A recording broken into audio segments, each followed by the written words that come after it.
Subcontracting as a private investigator is one of the main ways many PIs are able to enter into the profession. As well, it can become a very good way to make a living as a private investigator. Subcontracting, in its most basic sense, is when another private investigator hires you to do work for them. This subcontract work may be in any specialty area, but it is most common for surveillance. It is also most common for insurance injury cases like workers' comp, slip and fall, auto accident injury cases, and other similar types of investigations. Okay, listen up. If you are hoping to get one of those big insurance company contracts, well, then good luck, folks. I mean, it's not impossible, but it is not practical to think that every PI out there can land one of those huge contracts. Sorry to break the news to you, but the market is flooded with good surveillance PIs out there, but the insurance companies don't want to deal with 30, 20, or even 10 investigators in every state. The fewer vendors that they have, the easier it is for them to maintain consistency across the board. One huge benefit of doing sub work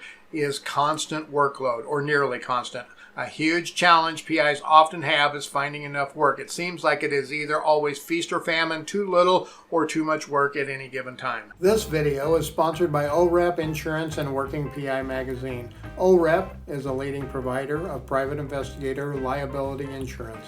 Visit orep.org for a quote today. When I was doing only sub work, I stayed busy almost all year round. There were still slow periods to be sure, and there were periods when I could hardly keep up, but I rarely ever had a lack of work. Another huge upside to being a subcontractor is the fact that you don't have to chase the work. No sales involved. Now, I can attest that constant sales can be tough. In my companies, I have a few regular clients that provide some consistent work, but a lot of our work is all with new customers, so it is constant battles to make the phone ring and close those sales. That is my preference, to be sure, and I am good at both of those things, so it works well for me and my companies, but it isn't always a good fit for every PI. Now, there are two types of basic companies that you will find that hire subcontractors. For this video, we're going to focus on insurance surveillance work. The first type is local PI firms, and the second one is often referred to as national firms. Let's look at the local level first. I would recommend that you join your state PI association. You will most likely find many larger firms there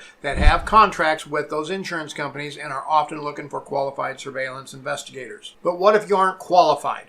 Many local PI firms will also consider newer PIs with some knowledge in the principles of surveillance but lack in quantity of experience. So how do you get that knowledge in the principles of surveillance? When you get done with this video, you go down below. I'm going to leave a link to my surveillance training video playlist. There you will find right now over 40 free surveillance training videos. Grab a paper, grab a pen, maybe some popcorn, start watching, take notes, and start learning. Then you can talk the talk with prospective clients, and you will be more prepared to walk the walk when you actually go out. Now, what about those national firms? Well, to find them, it is a little harder, but joining your state PI association can help you with that too. You can network with other folks that are doing subcontract work and see if any of them have clients looking to add vendors. Now, another great way for you to find those national firms would be for you to put your PI hat on, start doing some snooping around on the internet. Look for private investigator groups on MeWe, Facebook, LinkedIn, and other social media platforms. Now, many of these groups will have posts from national firms looking to hire PIs for cases. Once you get in with one of them, you might be able to get on their regular vendor list and do work on a regular basis for them. I have some sub clients I have been working with for over 10 years. You also might try searching for things like insurance surveillance all 50 states or insurance surveillance Colorado or whatever state you live in, and see if you can come up with a list of some larger firms that you can then cold call and see if they need some help.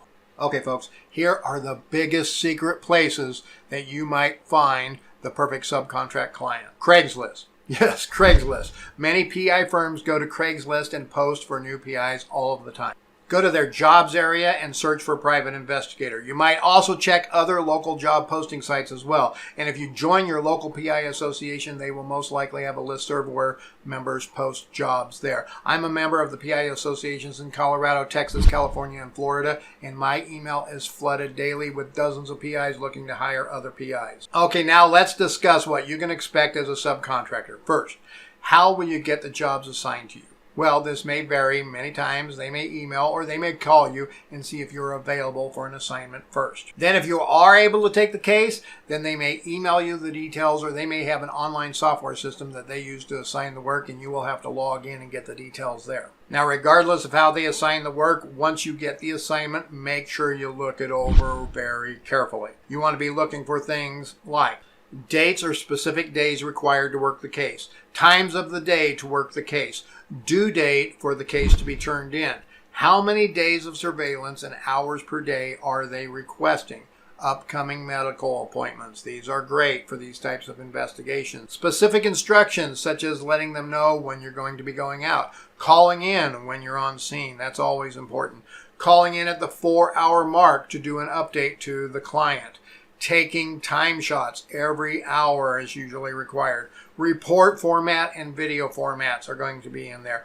Where to send the reports, where to send the video, where to send the invoices, or any other special instructions from the client. The biggest challenge I have seen with new subcontract PIs is grasping all that is required. As you can see, the list can get very long, but once you have gone through it a few times, it becomes second nature. Now, a word of caution. Just because one subcontract client does it one way, doesn't mean the next will do it the same way. In fact, while there's always some similarities, there's always differences in protocols, processes, and procedures between clients. Make sure you do it the right way for each client. Don't try to mix and match how you do things. For instance, I usually write all of our reports based on the field investigator's updates, notes, and video. I have had PIs, however, in the past not fully understand this. Then they spend 2 or 3 hours writing a report and they try to bill us for it. Then when questioned, they just say, well, my other clients want it that way. Most of your subcontract surveillance jobs will require these things and are generally considered to be standard operating procedures. Most will request specific dates for you to work and time frames for you to work in. If they don't, then they expect you to inform them what days and times you will be working the case. On arrival, you will be required to call, text, or email depending on the client's preference and update, letting them know the status and that you're on scene. Obtain an on-scene time shot upon arrival, and then every hour from 15 to 30 seconds long of the residents, vehicles in the neighborhood. Even if this is not requested, it is good to do on all cases, no matter what, as a CYA type of thing. At the 4-hour mark in the day, you'll be expected to call, text, or email an update. Many times, if there is no evidence of the subject being at home, they will have you pull at this time and save the remaining hours for another day. At the end of the day, get the final time shot and call, text, or email an update to the client again. Now, most days are going to be 8 hours on surveillance in the field. Most will not pay for travel time unless it is over an hour one way. Then they only pay that amount over the hour. Their assumption is that the drive time to the scene and back is similar to commute time to and back from work. Most will pay mileage, usually 50 to 50 cents per mile, but not all. Most will expect a daily email update of activity for that day and 1 or 2 still shots of the subject taken from the video that day. After surveillance is complete, you will have 24 to 48 hours to turn everything in. That's report, video, invoice, everything. Invoices will usually be paid 60 to 120 days net. This is always a stickler for me. I have negotiated 60 days or better with all of my current subcontract clients. Here's a few other requirements that they're going to have for you.